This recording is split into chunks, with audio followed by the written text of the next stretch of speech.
Hello my dear friends, welcome to movie Hunter YouTube channel. So friends, আজকে আমি একটি upcoming movie নিয়ে আলোচনা করব, যেটি হচ্ছে তামিল বা সাউথ ইন্ডিয়ান মুভি। মুভিটি হলো গুড ব্যাড আগলি, যা 10ই এপ্রিল 2025-এ মুক্তি পাওয়ার কথা রয়েছে। সিনেমাটি এটি একটি অ্যাকশন কমেডি ঘরানার ছবি, যেখানে অজিত কুমারকে এক নতুন ধর্মী চরিত্রে দেখা যাবে। সিনেমার নাম এবং পোস্টার দেখে ধারণা করা যায় গল্পটি তিনটি ভিন্ন ব্যক্তিত্বের উপর ভিত্তি করে গড়ে উঠেছে: একজন ভালো, একজন খারাপ এবং একজন কৌশলী বা দ্রুত প্রকৃতির। অজিত কুমার সম্ভবত একজন বহুমুখী চরিত্রে অভিনয় করেছেন, যেখানে তাকে তিনটি রূপে দেখা যাবে বা যেতে পারে। তিনি এমন একজন ব্যক্তি যার মধ্যে এই তিন ধরনের গুণ বিদ্যমান। গল্পটি হতে পারে অ্যাকশন, প্রতিশোধ ও কমেডির মিশ্রণ, যেখানে একাধিক চরিত্রের মধ্যে সংঘাত ও দ্বন্দ্ব থাকবে। কিছু সূত্র থেকে জানা যায় এটি হতে পারে ক্রাইম ও হিউমার এর সংমিশ্রণ, একটি স্টাইলিশ অ্যাকশন ফিল্ম যেখানে নায়কের উদ্দেশ্য বা মিশন ধাপে ধাপে উন্মোচিত হবে। কৃষ্ণন মূল নারী চরিত্র থাকছেন, যার ভূমিকা ও কাহিনীর জন্য গুরুত্বপূর্ণ হতে পারে।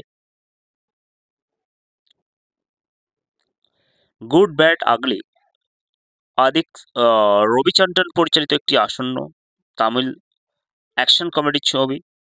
এই চরিত্রের প্রধান অভিনয় করেছেন অজিত কুমার, তৃষা কৃষ্ণন, প্রসন্ন, অর্জুন দাস,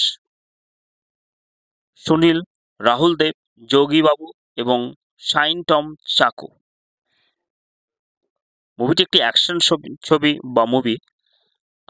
এই নামটি প্রধানত 1950 সালের ক্লাসিক ওয়েস্টার্ন চলচ্চিত্র the good, the bad and the আগলি থেকে অনুপ্রাণিত হতে পারে, যেখানে তিনটি চরিত্র একটি গুপ্তধনের সন্ধানে যাত্রা করবে। তবে আদিক রবিচন্দ্রনের এই আসন্ন ছবির কাহিনী সম্পূর্ণ ভিন্ন এবং তামিল সংস্কৃতিতে উপস্থাপিত করা হবে।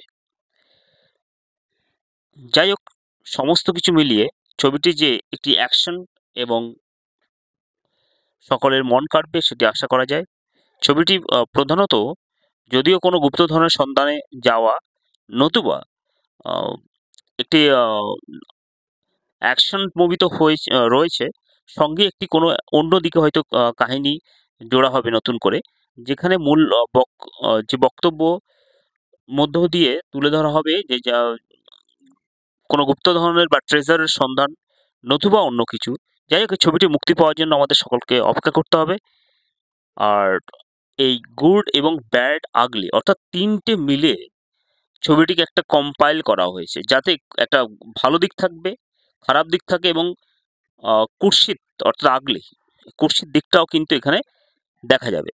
সেই কুৎসিত দিকটা কি হতে পারে, অথবা গুড বা ভালো চরিত্র কাকে দেখা যেতে পারে, নতুবা ব্যাড বা তার মধ্যে দিয়ে বা অন্য কোনো কিছু একটা সাবপ্লট থাকবে কিনা, সেটি ফুল মুভিটি মুক্তি পাওয়ার পরে কিন্তু জানা যাবে।